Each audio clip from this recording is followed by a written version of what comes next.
Welcome back to Walking and Chewing. So glad to have you join us here in Arizona. We're on vacation, and I have my two kids with me. This is Camille, and this is Soren. And these have been exciting weeks for us. Why have they been exciting? Because we got two new cousins born. One was born yesterday. Her name is Rebecca. Yep. And who was the other one? Elia was born, and she was born a couple weeks ago. So we have two brand new cousins, and we're getting to meet both of them in our time out here. And so we want to talk a little bit about families today.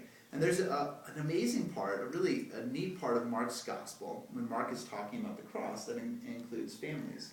Now Mark is talking about Simon of Cyrene, and he's not the only one to talk about Simon of Cyrene. Some of the other gospel writers talk about Simon of Cyrene as well. But Mark's the only one to tell us something special about Simon of Cyrene. Now, do you happen to know what Simon of Cyrene did?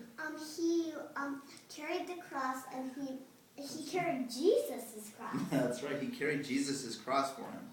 And in the Gospel of Mark, we find out that Simon of Cyrene, Mark actually notes that Simon of Cyrene is the father of Alexander and Rufus.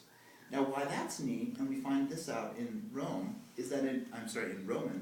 is that Mark was writing to the church in Rome, and in Romans we find out that Rufus was a member of the church there, and so it's probably the same Rufus.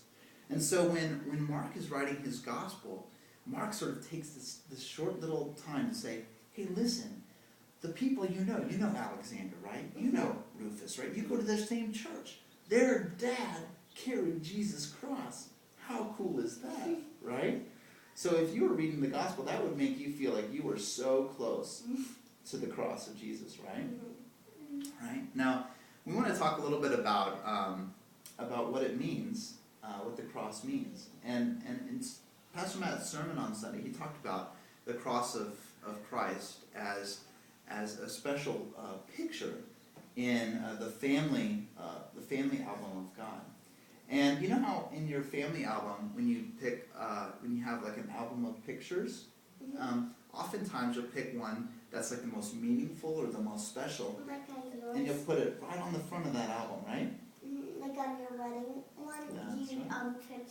You took a picture of you and Mom standing together, and that was the most important one, so you put that. That's right. You'll put like the most important picture. Now in God's family album, I bet you right on the front of that family album is Jesus on the cross. Because, you know why? Because it tells us so much about who God is. And it also tells us so much about who we are. Now, what do you think the cross of Jesus tells us about who God is or about who we are? I think he tells us that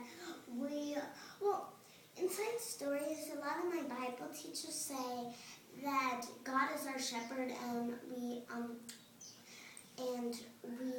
are his sheep. So he's basically saying like we're the sinners and he's trying to guide us, and he's taking away all our sins, which is really important. That's right. And on the cross of Christ, we find out about ourselves, that our sins have been taken away, right? Do we find out anything else about ourselves or about God, Soren? Yes. Yeah, what else do we find out? That he forgave us. He forgave us, that's right. You know what we find out? Well, let me tell you something we find out about God on the cross. We find out just how wide and just how deep his love for us is, right? Because if God loved us just a little bit, do you think he'd come down for us and die for us? No, let's pretend Daddy is God and I'm your dad. He doesn't love me, he doesn't love me enough to decide to die instead of me, but God loved us so much that he decided to die instead of us having to take the sins. That's right. It shows us just how wide and just how deep his love is. Because you know what? That love, it's there for you every single day. And it's so deep that there's no sin you could possibly commit that's too bad for Jesus to take that on the cross. He's taken every single one. And so let's think about putting that picture of Jesus on the cross on the front of our storybook, on the front of our family albums today. Because that's a great picture for us any day, and especially this week. Because this week, what happens on Sunday? It's Easter, and that's the day that God rose from the dead. That's the day that Jesus rose from the dead. That's right.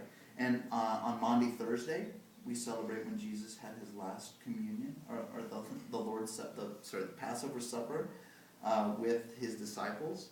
And then on Friday, we think about when Jesus died on the cross. We think about all those things this week. And so it's a great week to think about that front picture on our family albums of who we are and about who God is. Have a great week. Look forward to seeing you next week.